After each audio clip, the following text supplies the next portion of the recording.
What's up, ladies and gents? It's your boy Lou Streets, and now I'm back with another segment of LS Vision. I want to thank you guys for tuning in. So I am pretty excited right now. I have a knife, I have boxes, which means I have things and stuff to open that I like to add to the content equipment. So let's see what we have here for that first time.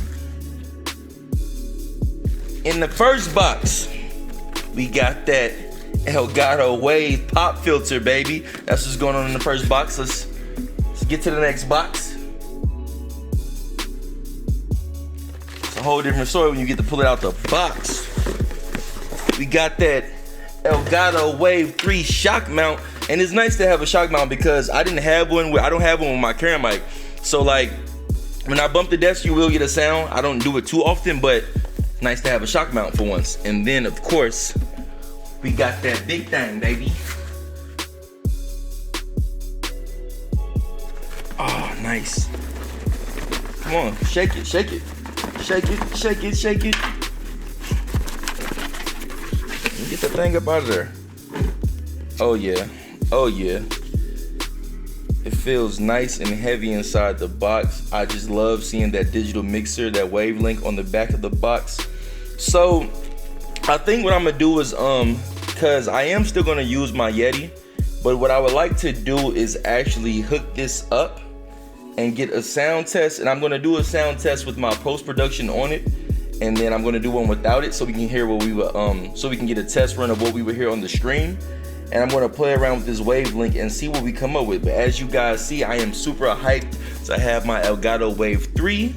We're gonna go ahead and take this out and get to hooking it up. So let's skip forward in the video till I actually got it on my mount. This is something I'm excited about in regards to me opening the pop filter. I'm gonna show you guys this right quick. So if you look, currently I got my Yeti Blue, right?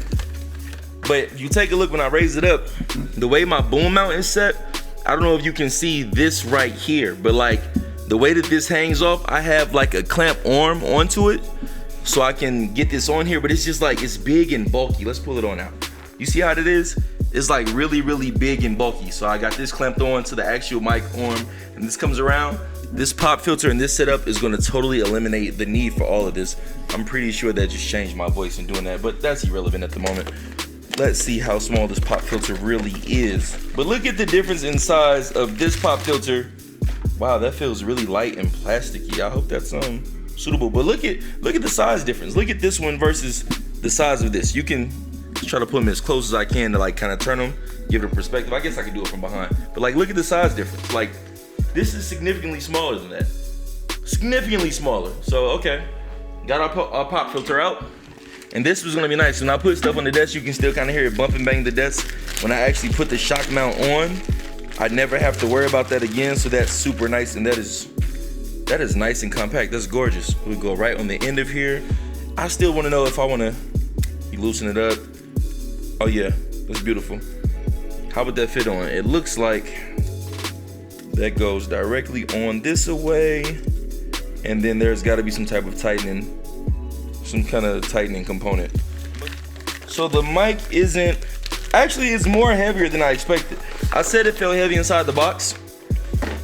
I actually said that it did feel heavy inside the box, but even in pulling it out, it got a little bit of weight to it. Probably not as heavy as my Yeti, but still sizable. Oh yeah, that's still pretty heavy. Yeah, that's definitely got a nice amount of heaviness to it. Oh, okay, so that's how it is when you put the pop filter on, and we use that to tighten it up. So you would fit it right in between there is what I'm thinking. Yep. That's what it is. You fit it right in between there, and then you would just tighten it back down. So if you look closely, I don't know if you can see this on the camera or not, but if you were to look closely, you see how that is? And then you would just tighten it right underneath the clamps. That's really simple and convenient. This isn't gonna take any time to hook up. Okay, now let's actually fast forward to getting it on the mic, or to getting it on the mount, I mean, and yeah, this really isn't that heavy at all. Actually, you know what's more weighted? It's the bottom. It's the desk stand. That's what's more weighted. But we're not gonna use that. We're gonna actually take that off. So let's go ahead and hook this thing on up and get a sound test.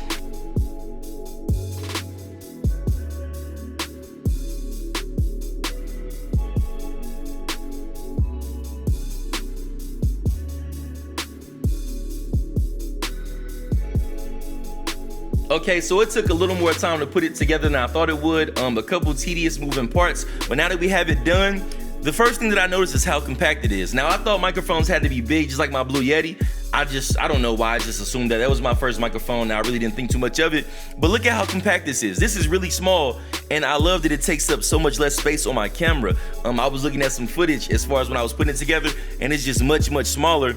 Hopefully it sounds as good as it looks, but just by the look of it and with the shock mount, I feel like I'm on a radio, dog. Like I could get into my bag and just be like, you are now tuned in to LSV 103, where we're gonna listen to some smooth tunes. So I want you to go ahead and kick back, pour up a glass of cold wine as we take you into the quiet storm, beginning in 5, 4, 3, 2, 1. I would be a terrible DJ. But with that being said, besides that, we want to get a sound test. Now, because I use GarageBand for my content creation, I'm not going to download Wavelink and experiment with that at the moment because I need to learn it. What I'm going to do is give you guys a clip where I say something repeatedly, and I'm going to use my post-production audio effects that I used to use with my Blue Yeti. I'll use that on here as well, and then I'll also just run one raw, and I'll let you guys know which is which, so we can just make a comparable sound test. And hopefully it sounds just as good as my Yeti Blue mic, but right now I'm pleased with what I'm seeing. So let's run that test, and that'll pretty much be the final part of the breakdown. Let's get it started. Mic check 1 2 1 2. Mic check 1 2 1 2. I am your host, Lou Streets, and we are doing an Elgato Wave 3 sound test. Mic check 1 2 1 2. Mic check 1 2 1 2. I am your host, Lou Streets, and we are doing an Elgato Wave 3 sound test. Okay, so in regards to the sound test, I feel pretty confident in my purchase. I wanted to just compare the raw audio of the microphone with the Elgato Wave 3 to my Blue Yeti, and I'm not disappointed at all. As far as the position that I had it in, that's about the same position you would have it in comparison to doing your stream. Obviously, with the digital mixer, the Wavelink, you can customize things how you want to. So I didn't really want to focus on that because your ear could be different from mine, your voice could be different from mine, your preferences could be different from mine. I mostly wanted to focus on just raw audio, and I'm not disappointed at all. And on top of that, I record my commentary for my content creation in GarageBand anyway, so it really was irrelevant to this particular video. But I just wanted to make a nice comparison between my Yeti Blue, which I still will use in other projects, but I wanted the Elgato Wave 3 to be my primary streaming mic because of the Wavelink. And with that being said, as far as the raw audio, I'm not disappointed at all. So you guys can form your own opinion. I just wanted to add my 2 cents and do a quick little breakdown.